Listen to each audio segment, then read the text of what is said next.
Olá turma, boa noite, tudo bem com vocês?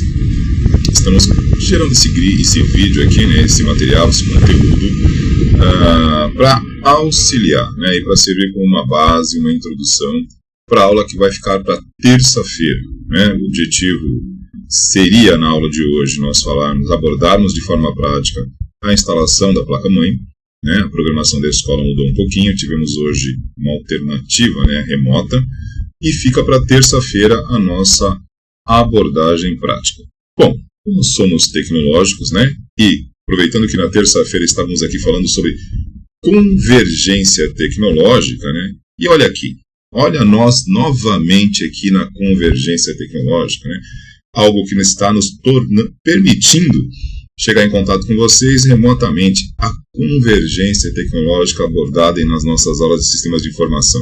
Então, independente de estarmos analógicos, presenciais ou remotos de forma digital, vamos aqui dar uma abordagem prévia sobre alguns detalhes, alguns pontos que são relativamente simples, mas que podem sim fazer diferença a médio e longo prazo na instalação e na manutenção, a vida útil de uma placa-mãe, né? Algumas questões que devem ser observadas no momento da instalação. Tudo bem? Vamos lá então. Primeiramente, deixar claro aqui a fonte do material, tá? Estou aqui com a página do Tecmundo aberta. Eu, por várias vezes, já citei, né, o Tecmundo como uma fonte de informação, né, relevante, principalmente para esse primeiro módulo, que pela forma como aborda, né, que não procura ser muito técnico, não muito sem sofisticar demais a terminologia, possibilitando um entendimento mais simples. Porém, como eu sempre digo, né, entretanto, todavia, para a continuidade, para um segundo módulo e assim por diante, né, à medida que nós formos caminhando nessa formação, é importante sim termos fontes, né, de informações, de conteúdos que tenham uma abordagem um pouco mais refinada, mais técnica, para que a gente tenha pelo menos um contato com isso ao longo do curso, né? Porque a informalidade, a abordagem mais simples, nesse primeiro momento, nos convida a entender, dispara aquele gatilho da curiosidade, mas é importante a médio e longo prazo também essa outra forma, né, de se mencionar o universo tecnológico de forma mais técnica, se faz necessário. Então, nesse primeiro momento, o Tecmundo, como eu sempre gosto de trazê-lo, né, nos ajuda muito. Então, vamos lá. Aqui são os tópicos rápidos, o conteúdo vai ser curto, para que a gente possa comentar sobre alguns pontos importantes na instalação da placa-mãe. Tudo bem? Bora lá. Bom, aqui tem um vídeo que vocês podem observar depois, né? Vamos direto ao ponto aqui. Aqui nesse artigo, né, fala primeiramente sobre o espelho, né, essa parte traseira do gabinete. Isso aqui vem juntamente com a placa-mãe, né, e ele tem especificamente o mesmo padrão de encaixe, né, dos conectores que compõem o painel traseiro da placa-mãe, né, o painel de entrada e saída, input, output pin, né, onde nós temos aqui, nesse caso, né, espaços para conexão de teclado, mouse, né, a parte de monitores, dispositivos multimídia, tudo isso aqui que é compatível, né, com os conectores, né, de entrada e saída da placa-mãe. Aqui eu tenho um gabinete, né, de um gabinete torre, né, posição vertical, e esse espelho, obviamente, se encaixa justamente na mesma localização das conexões da placa-mãe. Tudo bem? Algo importante para a gente comentar aqui. Nesta apresentação nós temos esse espelho, né, composto por um material metálico, que traz um acabamento um pouquinho mais agradável, né? Porém, para a nossa realidade climática, né, o metal ele oxida com mais facilidade, né? A não ser que seja composto por um metal de maior qualidade. No caso, é muito comum hoje também nós encontrarmos esse tipo de dispositivo, né, de plástico, né, de acrílico, que pode não ter um acabamento tão bonitinho assim, né, mas a médio e longo prazo não tem o problema da oxidação. E levando em conta a nossa localização, o litoral, né, muito próximo aqui da região da praia, né, então já falamos sobre isso em sala de aula, aqui a gente precisa observar essa questão regional, essa questão climática, né. Nós temos aqui uma umidade considerável, nosso índice de salinidade no ar, né, também conhecida popularmente pela maresia, se faz presente. Então, se puder, né, se tiver o caso aí, a possibilidade de colocar de acrílico, tudo bem, ou de plástico, você não vai ter problemas com oxidação. O metal, em algum momento, oxida. Não é um grande problema, mas ele é ponto de partida para que a oxidação comece a ganhar peso no seu gabinete. Então, não é muito recomendável isso para regiões onde nós temos muita umidade e muita maresia, mas é normal, todo mundo usa isso por aqui. Descendo um pouquinho, aqui nós temos a imagem do gabinete torre, e vamos à placa-mãe. Bom, aqui eu tenho uma imagem, né, de uma placa-mãe, a lateral, né, os cantos de uma placa-mãe, e está aqui em destaque a furação da placa-mãe, e logo abaixo aqui, né, compondo também a minha imagem, eu tenho uma chapa de fixação da placa-mãe que fica dentro do gabinete. Tudo bem? Então, o que acontece? E aí nós temos alguns pontos para observar. Primeiro, lembrando que nós já deixamos isso claro, né, em sala de aula, mas vamos lembrar novamente, né? Gabinete, placa-mãe e fonte de alimentação compõem um padrão de tecnologia. Hoje, em larga escala, a grande maioria das placas, gabinetes e fontes de alimentação acabam utilizando aí o padrão ATX, né, que envolve, repito, uma compatibilidade de formatos e conexões da placa-mãe, do gabinete e da fonte de alimentação, correto? E aí, no gabinete do computador, né, nós temos uma chapa para fixarmos a placa-mãe. Essa chapa de fixação, ela possui os locais específicos para que você possa encaixar a placa-mãe em função da furação, da sua furação. Como nós já comentamos em sala de aula, nós temos placas, né, de tamanhos diferentes, né, que, enfim, servem para finalidades, para usos, para aplicações diferentes, mas uma placa aí convencional, ela costuma ter um tamanho de porte médio e tal, e de alguma forma você vai encontrar, se for obviamente do mesmo padrão, né, ATX, RAW, esse tipo de coisa,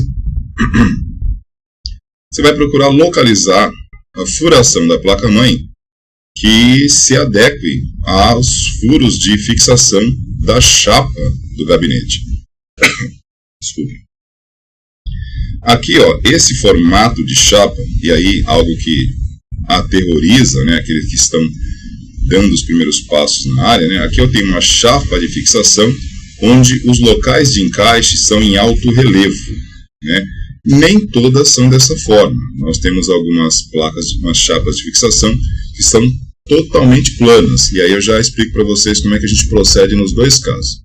Nesse caso aqui, que a chapa de fixação possui esse alto relevo, né, facilita um pouquinho, porque você só tem que observar a posição de encaixe dos furos proporcional, né, equivalente aqui na chapa, tudo bem? Lembrando, né, que a placa-mãe ela tem ali os seus conectores traseiros, né, o painel traseiro de entrada e saída, que deve coincidir, né, com a parte traseira do gabinete. Então, há uma combinação, obviamente, entre a furação da placa, os locais de encaixe na placa de fixação, na chapa de fixação, que fica dentro do gabinete, e, obviamente, respeitando aqui, né, a parte traseira da placa, aonde nós temos os conectores, né, onde nós vamos, obviamente, conectar dispositivos. Perfeito?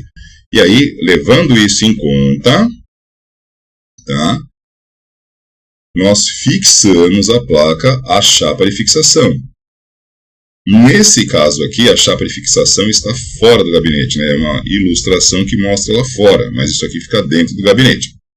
Qual é o objetivo dessa elevação nos locais de encaixe? Primeiro, né, mais importante, a placa-mãe não deve ficar em contato direto com a chapa de fixação.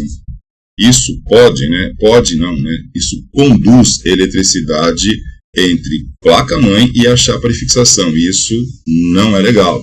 Isso causa problema, tudo bem? Então, para evitar esse problema, né, de condutividade, simplesmente é mantido em alto relevo, para que não fique essa transferência o tempo todo. Professor, mas não vai passar também por aqui? Calma, já chegamos lá. Bom, se não tiver, no caso aqui, esse alto relevo, nós costumamos usar esse material aqui, ó, que são os espaçadores. Tá? Quando, repito, temos um gabinete onde a sua chapa de fixação não possui essa elevação para distanciar, né? São alguns milímetros, não precisa ser nada muito distante, senão, enfim, também não vai encaixar. Quando não há essa elevação em alto relevo, nós usamos os espaçadores, tudo bem? E qual que é o objetivo? O mesmo, simplesmente dar uma distância, né? Um espaço entre a placa-mãe e a chapa de fixação, que não deve, né? Não deve estar totalmente em contato. Isso é prejudicial para o funcionamento, pode, né, ocasionar aí até um curto-circuito. Não é algo que se deva fazer. Tudo bem? Coisa importante aqui, um fator técnico importante. Como nós estamos aqui, fator climático, umidade, o fator oxidativo, quando forem usar, por exemplo, espaçadores, né, se tiver a possibilidade de adquiri-los de um material que não oxide, de alumínio ou, por exemplo, até de plástico, seria bom. Tudo bem? Ah, professor, mas já veio. Tudo bem. Se você instalar, não tem, assim, não é uma catástrofe, mas como nós dissemos, né? Tudo que você puder minimizar problema, o faça. Não é no momento, né? É pensando sempre a médio e longo prazo. Principalmente para aqueles que, por exemplo, instalem computadores ou montem computadores e forem utilizá-los muito próximos à hora da praia. Então, o processo oxidativo é ainda mais agressivo, né? Então, tudo que você puder utilizar para minimizar essa problemática, o faça. Então, agora, em regiões que não temos esse problema todo, tranquilo, um espaçador de qualquer tipo de metal já ajuda, né? Repito, nós temos alumínio, temos plástico, não encarece, é uma diferença de valores assim relativamente baixa, então não é algo que vai encarecer muito o custo da sua instalação, mas que pode garantir aí uma durabilidade maior, tá? Aqui, ó, nós temos uma imagem de um espaçador feito composto de plástico, né? Que também não é perfeito, nada é perfeito, né? O de plástico a longo prazo, né, devido ao gabinete ali, né, ficar com a temperatura um pouquinho mais elevada, aquece, isso aqui pode ressecar e quebrar. Mas é importante também a gente deixar claro, tá, gente? Uma placa-mãe, depois de instalada e fixada num gabinete, não é algo que você fique removendo a todo momento. Nós fazemos o processo de instalação quando estamos montando um computador peça a peça. Depois de instalado, se não houver nenhum problema que faça necessária essa remoção, não tem por que tirá-la. Tá? Então, assim, eu vou comprar de metal porque o de plástico pode ressecar e quebrar. Mas também não é assim, não é algo que quebra amanhã, resseca, isso demora, né? E a placa-mãe ficando no seu local de instalação tranquilamente, isso dura por bastante tempo. Eu acho que a maior preocupação nossa aqui é citar pontos que possam ser problemas no futuro. A oxidação, para nós aqui, é a nossa inimiga número 2, né? Porque a primeira é a umidade, como sempre. Então, espaçadores estão aqui, tanto os metálicos, né, quanto os de plástico. Importante, mais uma vez, observar aqui, ó, a localização dos furos de encaixe. Importante, antes que eu me esqueça, nós temos aqui vários pontos de encaixe. Você não necessariamente não precisa colocar todos, né, em contato e fixar todos. Você fixando 4 pontos da sua placa-mãe, né, de forma bem razoável, bem lógica, né, 4 extremidades, né, seja ela mais no final ou mais para o meio, a placa estando devidamente fixada, já é o suficiente. Você não precisa fixar todos, né? Até mesmo porque não são todas as furações que vão encaixar perfeitamente a sua placa. Essa diversificação de furos e de encaixe é para que por exemplo, essa chapa seja compatível com formatos diferentes de placa, né? Não em padrões. A ATX é compatível com o padrão ATX, mas tem a ATX, tem a mini ATX, tem uma ATX de maior porte, então você tem furações em locais diferentes que possam ser compatíveis com vários modelos ATX. Perfeito? Descendo um pouquinho mais, aqui uma imagem, né, mostrando a devida colocação, né, proporcionalmente aqui dos furos da placa aos locais de encaixe da chapa, né? A gente deve se orientar por aí. Hora da fixação da placa aqui, ó. Aqui nós temos um canto da placa, onde nós temos dois tipos de furo, né? Reparem que nós temos aqui uma furação com um isolamento metálico. Isso aqui é para evitar a oxidação, provavelmente revestimento de alumínio, né? Para que isso não oxide ou para que retarde esse processo. Placas mães, né, de boa qualidade, elas já vêm realmente com esse revestimento, então, ou seja, já é um fator que inibe, né, o processo oxidativo. Importante isso aqui, muito legal. Então, observem, né, caso na nossa aula prática nós vamos encontrar algumas placas mais simples, algumas placas um pouquinho melhores, algumas mais velhinhas, mais desgastadas. Vamos ver se a gente consegue localizar placas com essa característica, que tenha esse isolamento, né? Isso aqui também, como disse, é muito importante até para a funcionalidade, porque a placa-mãe, qualquer ponto de oxidação pode, a longo prazo, trazer algum problema. Os parafusos, né? Esse parafuso aqui é o parafuso específico para a fixação da placa-mãe, tudo bem? Existe o parafuso específico, existe, né, o improviso. Quando a gente não tem esse material, a gente vai colocando aquilo que tiver. Tecnicamente falando, no âmbito profissional, você está montando um computador de um cliente ou reparando um computador de um cliente, óbvio, opte sempre pelo material adequado. Repito, de todos os valores que você investe na montagem ou no reparo de uma placa-mãe, acreditem, não é o parafuso que vai fazer isso ficar mais caro. E aí, a mesma observação que eu fiz em relação ao espaçador, procurar comprar de material que não oxide, faço o mesmo com parafuso.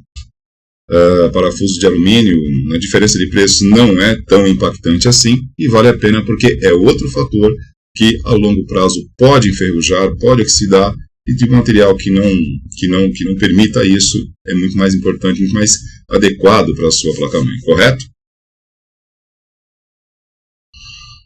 Uma coisa importante também, simples, óbvia, mas é importante citar aqui, né?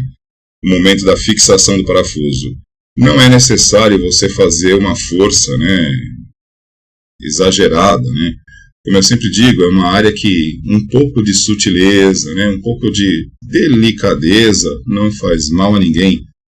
Prendeu, está fixo, não precisa forçar não precisa colocar muita pressão, não há necessidade. É uma placa-mãe, não está sustentando um elevador, é algo tranquilo, tudo bem?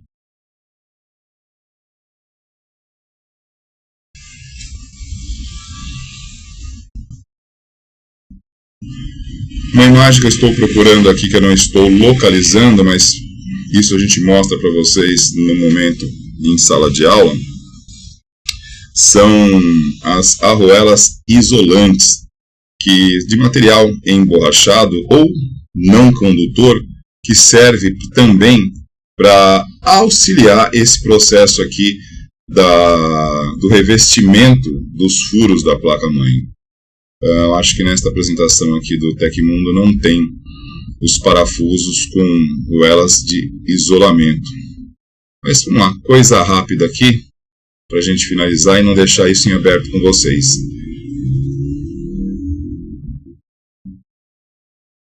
Vamos direto aqui, né?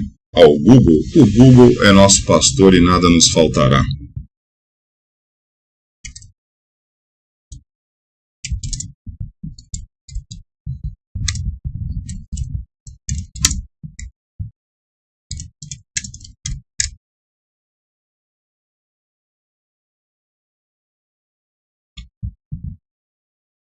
Só para que a gente possa finalizar esse assunto aqui com vocês. Acho que já estiquei demais o vídeo. Ó, aqui eu tenho uma pesquisa rápida aqui no tio Google.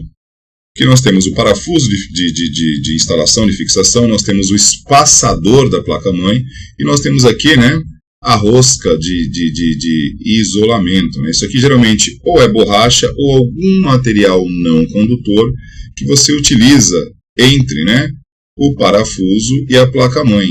Que nas placas que não possuem aquele revestimento que nós mostramos para vocês, isso ajuda, né? É um material que, enfim, não inibe a ação, o processo oxidativo. Isso aqui, muitas vezes, você compra em kits, Mercado Livre ou lojas de eletrônico, vem os parafusos juntamente com essa rosca isolante aqui, que auxilia. Veja bem, não é paranoia ou excesso de preciosismo na hora de você montar, mas são detalhes pequenos, simples, que não encarecem esse processo de montagem, mas que a médio e longo prazo vão fazer diferença para todos nós. Tudo bem? E lembrando, quando nós montamos um equipamento para uso pessoal, a gente pode fazer da forma como nós quisermos, mas sempre que for um procedimento profissional para terceiros, onde você precise estipular ali uma garantia, procurem sempre fazer tecnicamente o mais correto possível. Normas técnicas, procedimentos técnicos não estão aí para enfeitar, né? Pelo contrário, estão aí para garantir. E garantia nos traz sempre credibilidade, né? Eu sempre repito isso como um mantra em sala de aula. O Código de Defesa do Consumidor, ele exige, né, 90 dias de garantia. Agora, a sua credibilidade não pode durar apenas 90 dias. Tudo bem? Isso a gente sempre cita, porque por acaso estamos num curso de informática para suporte, né? E quem presta suporte precisa ter credibilidade. Pelo menos eu penso dessa forma, eu parto deste princípio. Turma, então, vou encerrando aqui o vídeo. Estou disponibilizando isso para vocês apenas como uma prévia, né, uma introdução aqui desse assunto que vamos abordar na prática terça-feira.